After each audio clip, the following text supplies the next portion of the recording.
Welcome back. It's your art teacher, Mr. Guera, and today we are going to find some real value creating these prismatic candy rings. And paired with this gem of an art lesson is Buzu Trading Card number 92, Prismella Sugarhorn. She's a popular travel agent that's also a unicorn made of candy. She's also one of 6 exclusive Buzu trading cards available only when you buy the Buzu Battle trading card game. Naturally, the 2 main facets of Prismella's personality are that she's got a bright side and a dark side. Because she's made of a sugary rock candy, her first classification is food.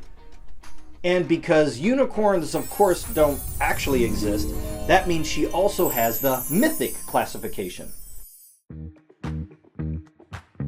For this art project, you're going to need some newspaper or something to cover up your work surface, a colored sheet of paper for your background, another colored sheet of paper for the base of your ring, and a white sheet of paper to create your prismatic gem. You can use multimedia paper or you can use watercolor paper, a paintbrush, and at least 3 different colors of paint. For this project, I'm going to use 6 different colors: blue and teal, gray and lavender,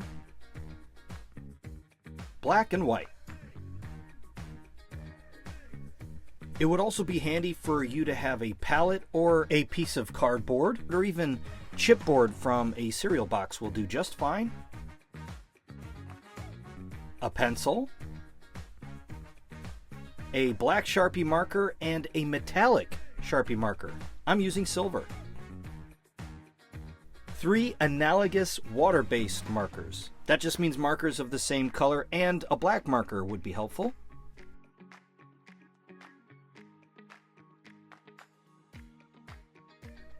A water cup, a pair of scissors, a glue stick. As an option, you might want to consider using a ruler. And a piece of paper towel.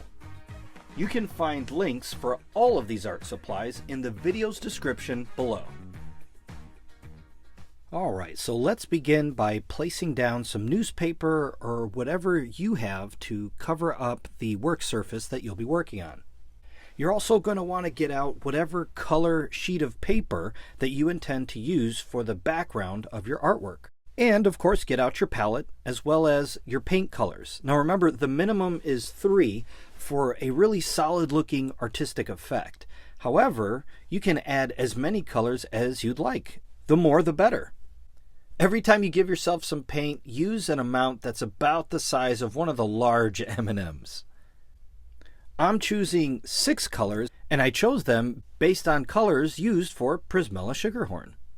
Let's begin. Get out your paintbrush, and without dipping it into water first, just use it with dry bristles. Dip those bristles into the color of your choice and begin flicking them directly toward your paper.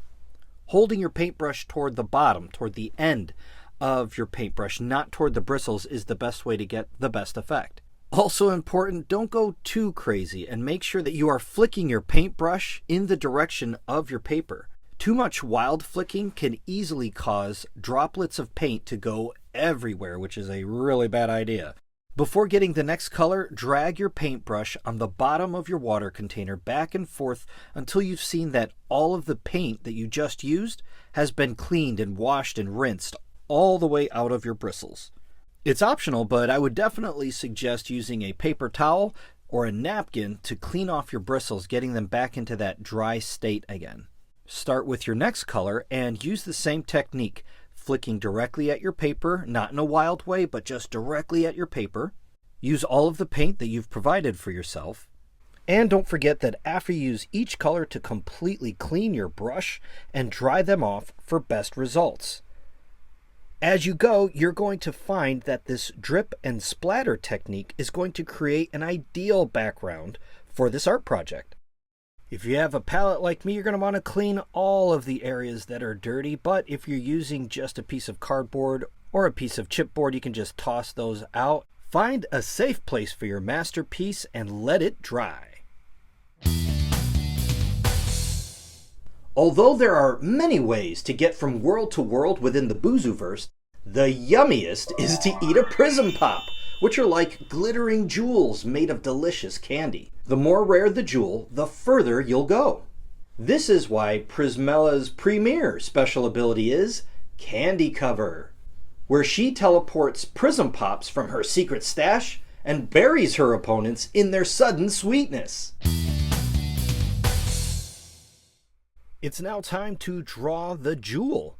Let's start by using the dot technique, separating two dots horizontally by a finger length, and then connect them with a lightly drawn pencil line. Remember to draw lightly in case you need to erase any mistakes. We now need two diagonal lines on either side of the line you just drew. So place two more dots that go a little bit further out to the sides and connect them with a diagonal line just as you see here. All right, so far so good. Let's keep going. Next, we're going to make another horizontal line that is the same length as the first line that you drew. So place your two dots directly beneath the two dots that you started with and draw another horizontal line. Now we're going to connect the dots on the sides with two additional diagonal lines to make a hexagon. This six-sided hexagon is going to be the top facet of your gemstone. Let's make two more facets on either side of our gemstone by adding two more dots diagonally down and to the sides on each end of our hexagon shape. After you've drawn these lines, make a fourth diagonal line to create a rhombus. You should have two facets that are the shapes of a rhombus on either side of your gemstone. Try to make them as symmetrical, as evenly shaped as possible. But don't worry about them being too perfect. Just do your best and have fun with it. Can you see the gemstone already taking shape? Now connect the two bottom points of either rhombus and connect them with another lightly drawn horizontal line. Now let's taper our gemstone so that it becomes thinner as we go down our paper. For this, you might want to use a ruler. That would certainly make it easier, but I'm just going to do it freehand, continuing to use the dot technique. So place two dots about a hand's length from the tips of your fingers to your wrist down the paper and lightly draw a diagonal line that connects those two dots to the outer edges of your rhombus. Now what we're going to do is we're going to draw two more lines to create these side facets by placing another two dots. These two dots are going to be closer together and slightly beneath these lower dots that you just placed. Once you've placed them, now you're going to lightly draw a line that goes diagonally up, up, up to the bottom corner of your rhombus once again. Do this on both sides and make sure not to press down too hard. Drawing lightly means making construction lines that are just going to help you to use your hand-eye coordination to literally connect the dots. We are very nearly there. Just draw those two short diagonal lines to connect your longest side facets and then a quick horizontal line to complete your gemstone on the bottom. If you'd like to try out a few other geometric gemstone shapes, you can download and even print this facet-filled think sheet free. Join us at patreon.com/buzucards, where you will find this and many other resources to help you be your most artistically awesome. Next, get out your metallic marker and trace right on top of your pencil lines. Don't forget that using a ruler is certainly an option to help keep your lines straight. No metallic marker? No problem. Just use a regular black marker instead. Now that your pencil lines have been traced, let's use your markers. Do your best to select markers with colors that are next to each other on the color wheel. Or, better yet, use tinted and shaded versions of the same marker color. So, for example, for this top section, I will be coloring my gem using a light purple marker, or in other words, a tinted purple color. For the middle section, I'll be using just a regular purple, and for the longer bottom facets, I will be using a dark purple or a shaded purple. You can also opt to use black to help make your color choices even darker for a more interesting light effect. Under normal circumstances, I usually encourage artists watching these videos to use their craftsmanship, but not so much this time. For this project, you should instead use more of a scribble to fill in your facets. You can even leave portions of the top areas completely uncolored where light would most likely be coming into contact with your gemstone. After applying your marker colors, your tints, your shades to all of your gem's facets, get out your water container again, along with your paintbrush.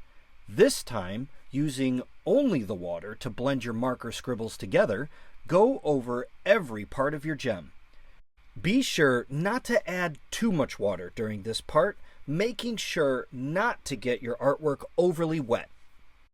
Once you've blended all of these beautiful colors together, set it aside to dry because it's now time for our next fun fact.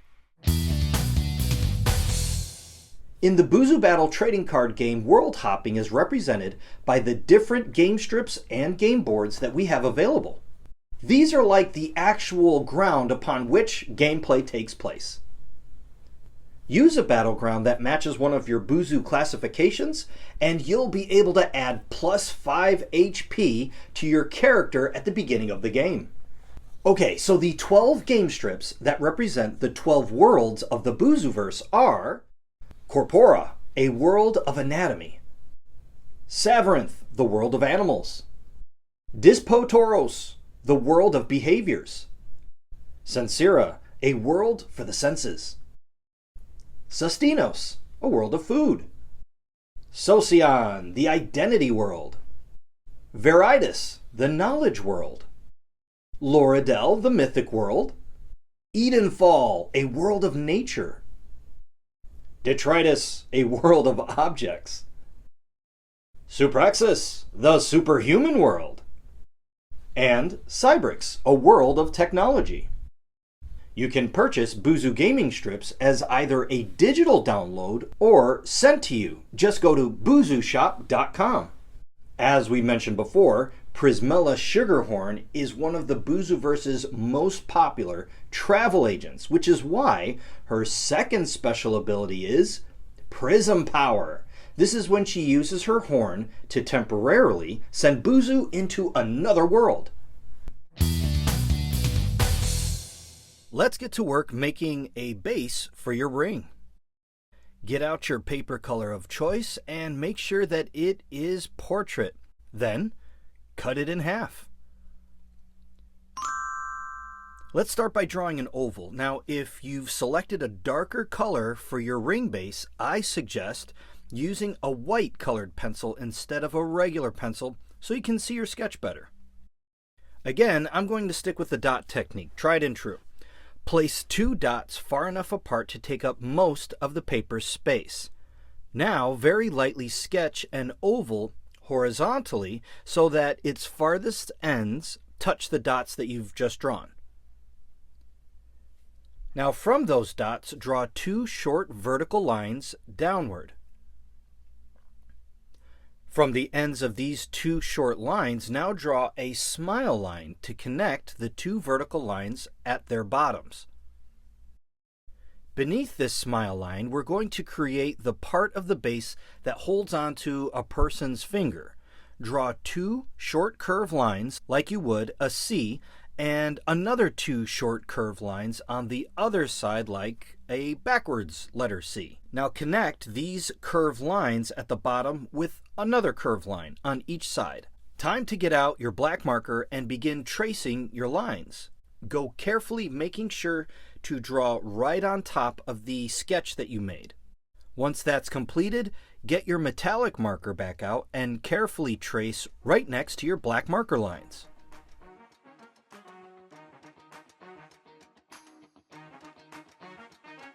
After you've finished the second round of tracing, take out your scissors and cut out the base.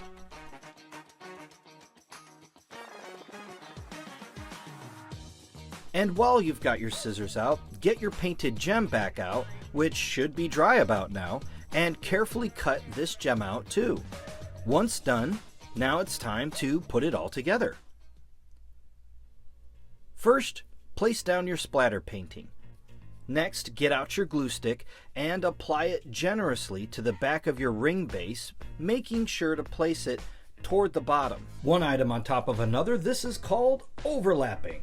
Once it's on there nice and tight and secured with some light rubbing, apply the glue now to the back of the gem and place it on top of the ring base. The splatter painting, the ring base, and the gem, this is what we call layering. Once that's been set and stuck together, you're done. I did it! A candy gem ring that is sweet! And in more than one way, too. Nice! We've polished our art skills and you've demonstrated your talent, and now it's time to shine. Great job! Okay, so if you purchase a Buzu gaming strip that's digital, you can download them individually or get all 12 in a convenient bundle. Print them out on an 11 by 17 tabloid-sized paper and consider laminating them for best results.